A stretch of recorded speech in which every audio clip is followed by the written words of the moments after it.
संध्याकाळचा टाइम सुखाचं जावं, शांतीचं जावं, एंटरटेनिंग जावं, त्यासाठी वेगळं काहीतरी क्लब हाऊस किंवा इतर काहीतरी त्यांचं करण्याचे आमचे संकल्प आहे.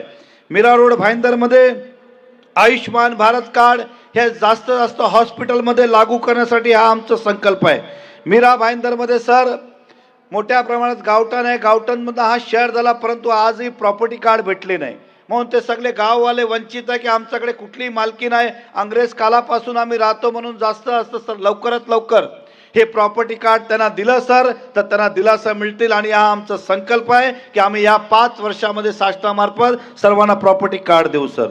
या मीरा भाईंदरमध्ये सर सामूहिक रिक्षा व्यवस्था आमचा संकल्प आहे की ज्या ठिकाणी शेअरिंग रिक्षा नाही, कारण की महाग पडते, त्या शेअरिंग रिक्षासाठी आम्ही प्रयत्न करू, हा आमचा संकल्प आहे.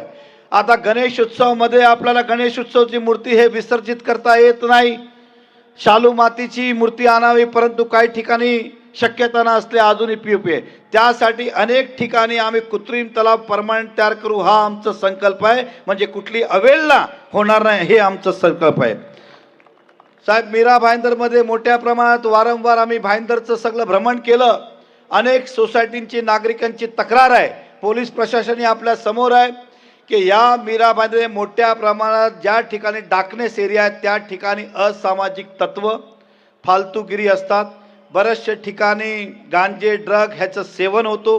पोलिसांना आम्ही कॉल करतो, पोलीस येईपर्यंत निघून जातात, पोलिसही घडी घडी कंटाळतात, एक्स्ट्रा फोर्स नाही.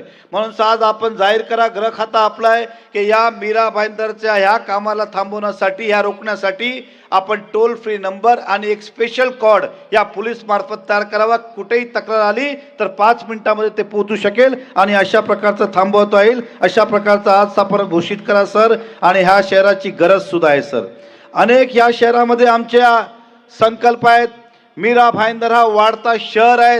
कोस्टल रोड सुद्धा आता मीरा भाईंदरमध्ये येतो आहे. कोस्टल रोड सुद्धा आता मीरा भाईंदरमध्ये येतो आहे. साहेब वारंवार आमचं टीका केली जाते. आमची लढत मित्र पक्षांबरोबर आहे. मित्र पक्ष हा लड़त है भाजपा आणि सेनाची. लड़ाई है भाजपा और बीजेपी की, बीजेपी और सेना की, लेकिन वो दिखा ऐसे रहे कि नरेंद्र मेहता वर्सेस. साहब त्यांनी व्यक्तिगत त्यांचं उनका एजेंडा देखिए, मैनिफेस्टो देखिए, तो उन्होंने निकाला कांग्रेस कहती है कि हम परिवर्तन लाएंगे इस शहर के अंदर, लेकिन कांग्रेस को ये पता नहीं कि बहुमत के लिए 48 चाहिए. उन्होंने खड़े किए 32 और बात करते परिवर्तन की. हमारे मित्र पक्ष ने हम पे टीका आरोप किया. साहेब आपण आज येणार आहे, आपले मोठ्या प्रमाणात होर्डिंग लावले फक्त यासाठी मोदी साहेबांच्या नावावर आणि आपल्या नावावर मतं मिळवण्यासाठी. इसलिए केवल होर्डिंग लगाए. अगर वाकई में प्यार था तो ज्यादा दूर मत जाइए. ये जो बाहर गेट लगा है इसके अंदर जब उद्घाटन किया तो हमने कहा था हमारे मुख्यमंत्री जी का फोटो नहीं है, हमारे प्रधानमंत्री जी का फोटो नहीं है. तब केवल आपने अपना फोटो लगाया. इस शहर में आपने 100 उद्घाटन किए, तब हमारे मुख्यमंत्री जी का फोटो आपने नहीं लगाया, तब आपने देश के प्रधानमंत्री जी का फोटो नहीं लगाया. ये संकल्प लेते हम, ये संकल्प लेते कि महापौर बैठने के बाद ये सब रीति रिवाज से उद्घाटन को करेंगे और देश के जो हमारे संवैधानिक पदों पे उन सबका आदर और सम्मान के साथ हम नामकरण करेंगे. हम चोरी छिपे कुछ भी नहीं करेंगे.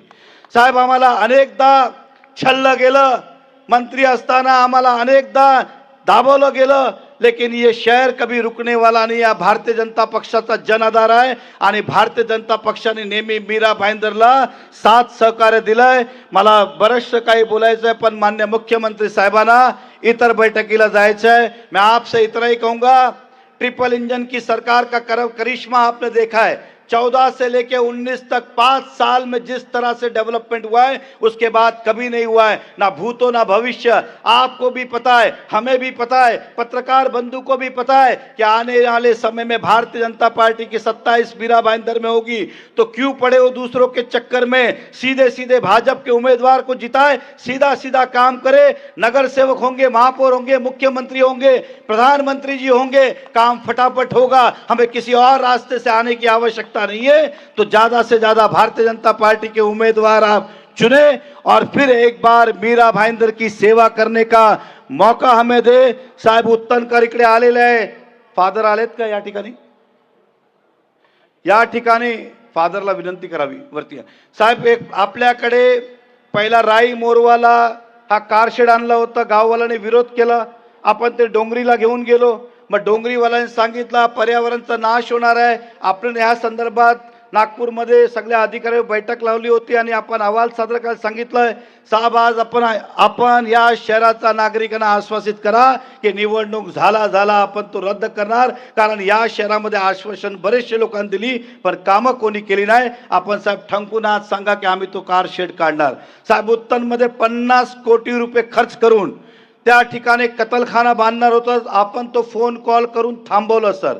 परंतु उत्तनकराची चिंता अशी आहे की पहिलाच आमच्या डोक्यावर घनकचरा प्रकल्प आहे. आता उत्तनकर त्या ठिकाणी मोठ्या प्रमाणात कॅथलिक वस्ती आणि कोली समाज आहेत, त्यांना तो कतलखाना नको आहे.